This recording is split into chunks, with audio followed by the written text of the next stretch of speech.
சொன்னால் totally unique, is totally different and is totally set apart. Is totally set apart என்ற ஒரு வார்த்தையை நாம் பயன்படுத்துகிறோம்.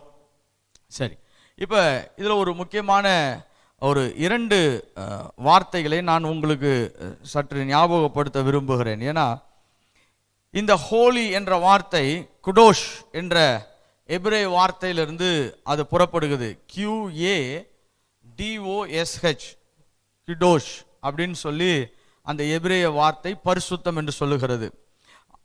கிரேக்கத்தில் ஹெக்யோஸ், HAGIOS, எக்யோஸ். ஓகே, எக்யோஸ் இல்லாவிட்டால் குடோஸ் என்ற 2 வார்த்தைகள் தான் இந்த பரிசுத்தம் என்ற வார்த்தைக்கு பின்னான எபிரேய வார்த்தையும் கிரேக்க வார்த்தையுமாய் இருக்கிறது. இப்போ இதனுடைய அர்த்தம் என்னன்னா பிரித்தெடுக்கப்பட்டது, புனிதமானது,